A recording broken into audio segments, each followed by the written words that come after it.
4:30. We always start with some singing. And this week's Parsha, we are introduced to Rachel, to Rachel. And there's a very, very well-known song about Rachel that comes from the prophet Jeremiah. That Rachel is not buried with Jacob. She's buried by herself by Bethlehem, by Beit Lechem.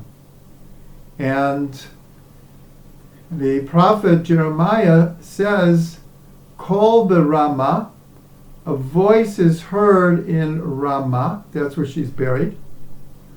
BeRamah kol nishma, in this place her voice is heard. Rachel mevacha al beneha, Rachel is crying for her children.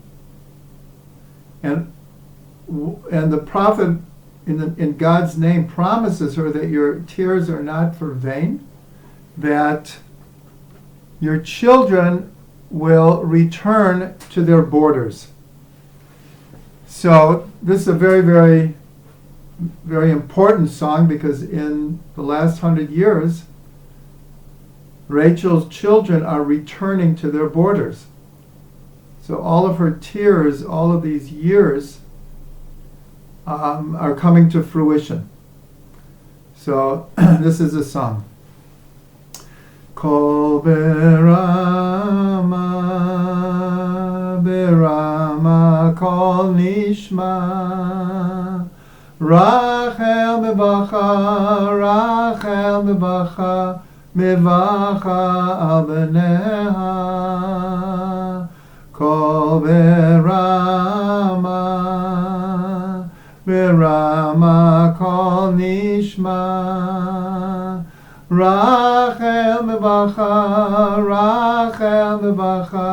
mevacha al beneha.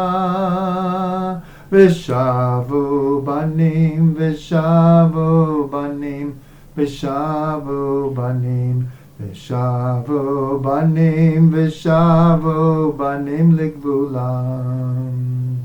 V'shavu banim, v'shavu banim, v'shavu banim, v'shavu banim, v'shavu banim ligvulam. Ini nai nai nai nai nai, ini nai nai nai nai nai, ai nai ning nai, ai ning nai, ai nai ning nai ning nai nai. Kol beRamah, beRamah kol nishma, Rachel mevacha, mevacha al beneha. V'shavu banim, v'shavu banim, v'shavu banim, v'shavu banim, v'shavu banim ligvulam. V'shavu banim, v'shavu banim, v'shavu banim, v'shavu banim, v'shavu banim ligvulam. V'shavu banim ligvulam, that the children will return to their borders. And we are privileged to be able to see it in our day, what Jeremiah prophesied 2,500 years ago. We are actually seeing it in living history. Here we are. This week's Parsha, as I said, we introduce Rachel and Leah, and it begins with Jacob is leaving home.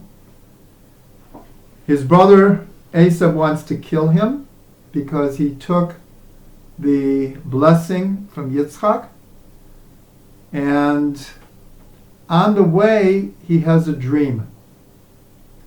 And so we're going to be looking at this dream from just two perspectives. There are many, many perspectives to this dream. And it's maybe the most famous, important dreams in the whole Bible. If you go into almost any museum that has any kind of biblical art, it's almost inevitable that you'll see someone's rendering of Jacob's dream. Jacob lying on the ground and a dream of a ladder that is entrenched in the earth and its head reaches the heavens. And angels are going up and down the ladder, and God appears at the top of the ladder and promises Jacob to be with him, that his descendants will be like the dust of the earth. There'll be so many, and that all of Israel will be given to his descendants, and they will spread out to the north and the south and the east and the west, and that all the nations of the world will be blessed through Jacob. So what I want to center in here is that part of what Yaakov is going through right now is after he takes the blessing from Isaac, who thought he was giving it to Esav, but then when he realized not only that he had given it to Jacob, but why he had given it to Jacob, he realizes it was the right thing to do. And before Jacob leaves, Isaac gives him a blessing, the blessing of Abraham, his father. So what's happening here is that Isaac is revealing to Jacob, you are now the third of the patriarchs.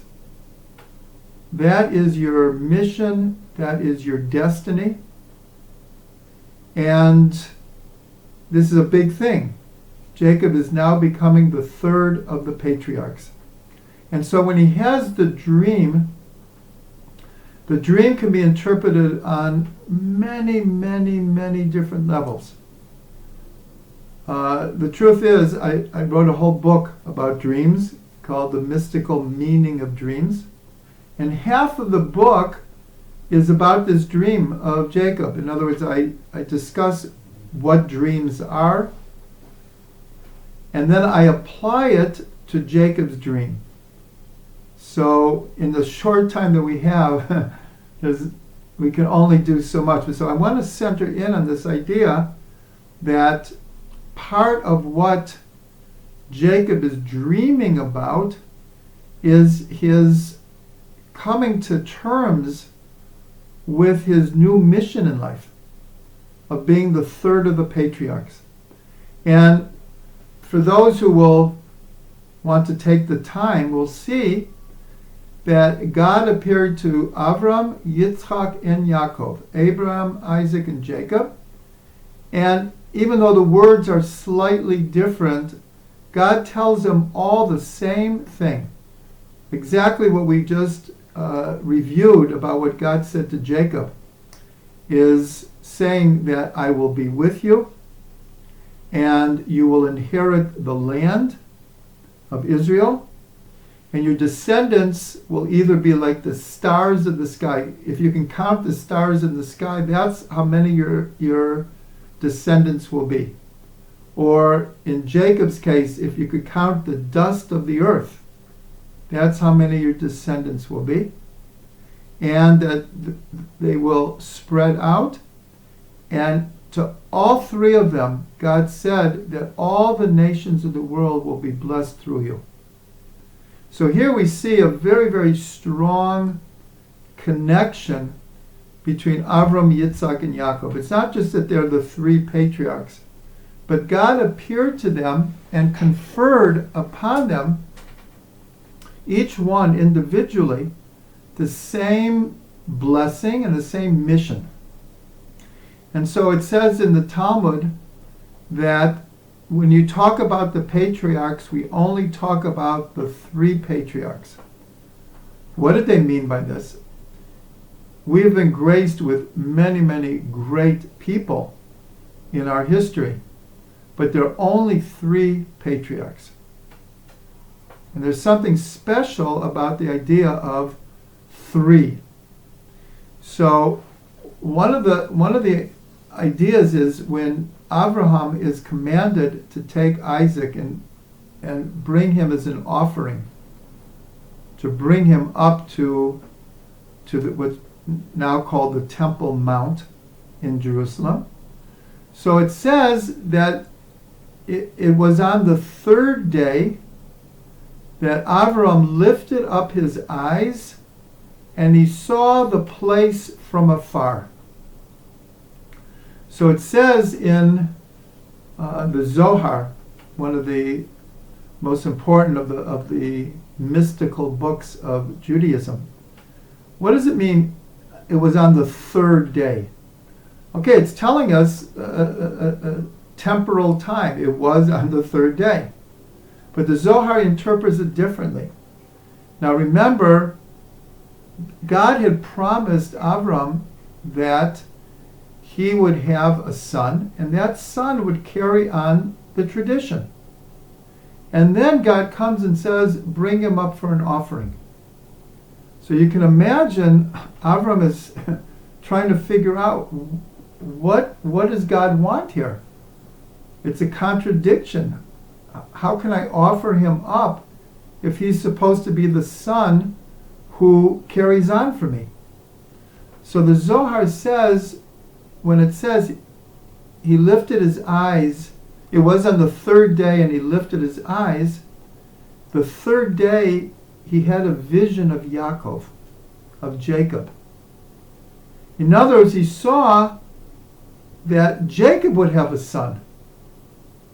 And then it's like, well, it must be that God really doesn't want me to bring Isaac as an offering.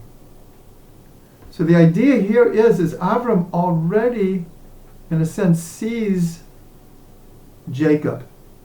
And there's a verse in the prophets that say, Yaakov asher pada et Avram. Jacob who redeemed Abraham. So the question is, what does it mean? Avram was not even alive when Jacob... that's not true. He was alive. But when he became the 3rd of the patriarchs, Avram was already, had passed away. So what does it mean that Yaakov redeemed Avram? He redeemed him because not only did he become the 3rd of the patriarchs, but his 12 sons became the 12 tribes and became the basis of the Jewish people to this day. And in fact, we're not called the children of Abraham. I mean, we are the children of Abraham, but in the Torah we're called Bnei Yisrael, the children of Israel. And we'll see next week, Yaakov gets a new name, Yisrael. So we're named after Yaakov. So in a sense, Yaakov is redeeming Abraham by not just carrying on the tradition, but establishing a family that would be able to carry on that tradition. So we have a saying in the Bible that says a rope of 3 strands is not easily broken. Well, this makes perfect sense. If you look at a rope, you'll see that there are strands put together that make it as strong as it is. But the idea is that it's alluding to the 3 patriarchs. That when you have the 3 patriarchs, that cord can never be broken. So that's why in the most fundamental prayer in Judaism, called the Amidah, or sometimes it's called the standing prayer, because Amidah means to stand. This is the prayer that we pray 3 times a day. We begin by saying, by blessing God, who's the God of Abraham, the God of Yitzchak, and the God of Yaakov. So they ask, our prayers don't waste words. It could have said the God of Abraham, Yitzchak, and Yaakov. Why does it have to say the God of Abraham, the God of Yitzchak, and the God of Yaakov? And the answer is that each one of the patriarchs had to come to their own understanding of their relationship with God. As much as Abraham gave over to Isaac everything that he knew, still Isaac had to come to certain realizations on his own. And Isaac gave over everything to Jacob. But Jacob had to come to his own relationship with God. And so this whole series is called Growth Through Torah. And so this is something very important that we all can learn, is that ultimately, no matter what traditions are given over to us, we need to establish our own relationship with God, our own understanding of who God is, what the creation is about, who am I, what am I doing in this world. This is something that, in a sense, can't be taught by others. It can only be done through spiritual work and thought and meditation and a serious attempt to get at truth. That's how we come to forge our own relationship with God. So this is something that applies to all of us.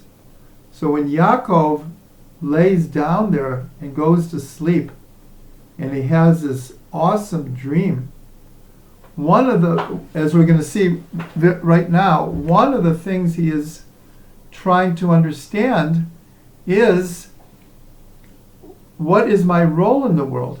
How am I going to accomplish it? What is the mission of the Jewish people?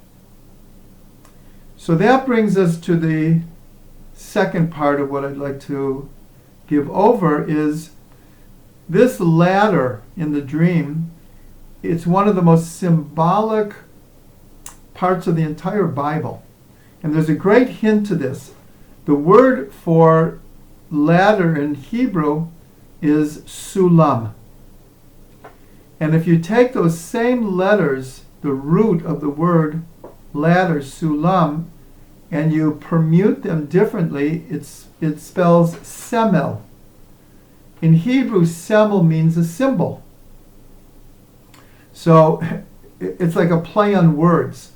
That this ladder, if we say it's so symbolic, well, the very word, the very letters that make up the word ladder in Hebrew is the word for symbolic. So one of the many, many understandings of what's the symbol of a ladder that is entrenched in the earth and its head reaches the heavens. And I have to say, we're only dealing with one aspect. This symbol of the ladder on the earth and reaching the heaven can be applied in many, many, many, many different ways. We're going to apply it specifically to the idea of connecting physical to spiritual. For a human being, that also means to connect the body to the soul. So the ladder that is entrenched in the earth, of course, represents physical reality, the material world. And the ladder reaching the heavens represents spirituality and striving for truth and to come close to God and for things that are beyond physicality, beyond materialism. And so, what do we see? We see angels going up and down. In other words, he was envisioning there's some connection here, because the angels are going up and down, up and down. And so, as far as personally, he is trying to connect the physical to the spiritual. Why? Because earlier, when Jacob is first described in the Torah, he's described as sitting in the tents. He was a sincere person sitting in the tents. And we're told that this means that he was studious. He was learning. He wasn't he wasn't attracted to the physical world. He was cloistered in books, in learning. Whereas brother Esav was described as being someone who knew the hunt, and it was a man of the field. He is connected to the physical world. So when Yaakov has his dream, according to tradition, he's 77 years old. He has spent his entire life somewhat introverted, let's say, cloistered away from the world.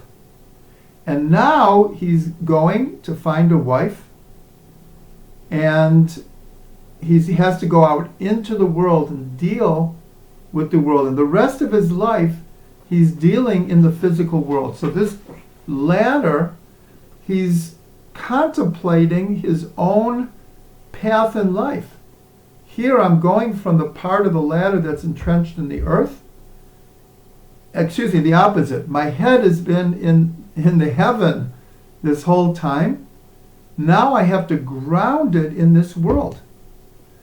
That is what Israel needs to do. Israel needs to be able to connect heaven to earth. And so that becomes one of the most important teachings of all of Judaism. As you may know, we have 613 commandments in the Torah. And almost every single one of them has to do with a physical action, a physical object, or with speech. Speech is considered an action. In other words, Judaism is not just a mental exercise. It's connected to physicality.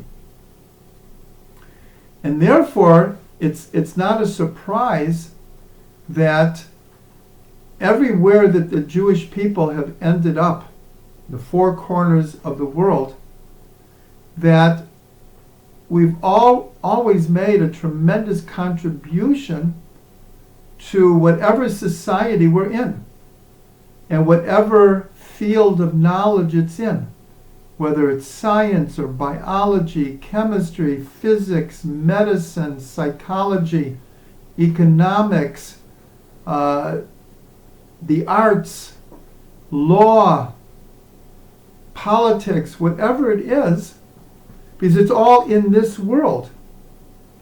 And yet we have to connect our head to our heart and our head to our body, our soul to our body. That becomes really the mission of the Jewish people.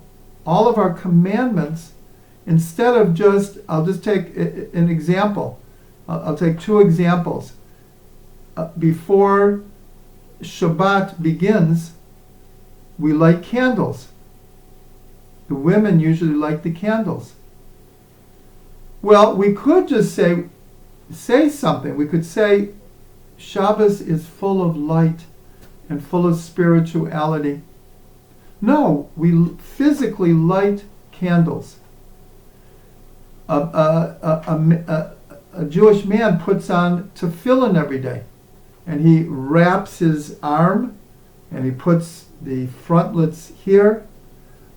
But in theory, everything that's supposed to accomplish, we could just do mentally. But no, we have a physical object that then becomes the means through which we connect the physical to the spiritual. So in modern science, this is like saying E equals mc squared. In other words, one of the greatest discoveries in the history of science was that matter is energy. No one understood that. Like, you take a table, I'm sitting at a table here, and you knock on the table. Well, it seems very solid. It seems very static. But now we're told this is energy. And if you could look inside of the outside veneer of the table, it's a whirling, frenetic world of energy. So this idea of connecting physical to spiritual is not just a concept. The entire physical world is actually a combination. Physicality is, in a sense, hiding the energy behind it. So this becomes one of the symbols. So now let's connect that to our own spiritual growth. And if you look at people in general, there are many, many people, I'm sure as soon as I say this, people can think of people that they know that are like this. There are certain people who are very, very attached to the physical world and the material world and their jobs and their whole material being. The whole world now is so materially oriented. And the world of the spirit is just doesn't even touch them. And then there are other people whose, we use the expression, their head is in the clouds. That there are certain people who are we'll call them dreamers, and have a very difficult time dealing with the physical world. So obviously, what we're talking about here is the right balance. But on a deep level, there is, in many, many cultures or religions, the epitome of spirituality means separating oneself from the physical world. For example, to be celibate, or to live in an ashram, or a convent, or in a cave in India, whatever it may be. The idea that if I want to be spiritual, I need to cut away from the physical world. The physical world is just going to bring me down. This is not a Jewish concept at all. A Jewish concept is that we live in a physical world, a material world, and we have the mission to make this world better, to repair the world, to rectify the world. And that is spirituality. The unity of physical and spiritual is the goal. It is the goal. So I want to end with an amazing commentary. When Moses is, after God appears to him at the burning bush and gives him the task of leading Israel out of Egypt. So it says, after the experience, it says, as he's going back, it says he put his wife on the donkey. So it doesn't, like, what are you going to say about that? What kind of commentary? So Rashi, one of the greatest commentaries, says the following. Listen to this. He says, this is not any ordinary donkey. This is the same donkey that Abraham saddled when he took Isaac to the what's called the Akedah, to the binding of Isaac. And it will be the same donkey that the Messiah will come riding on. So you say, what is he talking about? Is this a 4,000-year-old donkey? Like, what does he mean here? So you have to understand that the word in Hebrew for donkey, chamor, is the same root for the word of material reality. Chomer is materialism, is the same word, the same root as donkey. So it's explained like this: that Abraham, he saddled the donkey. He began the process of learning to control the physical world and transform the physical world into a spiritual reality. Moses came and he put his wife on the donkey. That represents a later stage. And then the Messiah will come riding on a donkey, means that he will teach the whole world how to harness and unite physical and spiritual. This is what Yaakov was dreaming about. He was dreaming about how in my own life am I going to bridge the world of physicality and the spirit, my body and my soul, and how is Israel going to teach the whole world how to do this. So obviously this becomes a task for each and every one of us, learning to balance the physical and the spiritual, and not just balance it, but to see that intrinsically, just like matter and energy are two sides of the same coin, that we need to understand in our own lives how to merge physicality and spiritual, how to not see an iron wall between what we consider, this is my work time, this is my chore time, this has nothing to do with spirituality. And then when I'm praying or I'm meditating or I'm contemplating, this is the spiritual. We need to learn to not be so divided. We need to be holistic and learn to put these two worlds together. So I give us all a blessing that each one of us in our own way is able to climb this ladder that Jacob saw in the dream, and to be able to go up and down and merge heaven and earth. As always, thank you all for coming. I do want to mention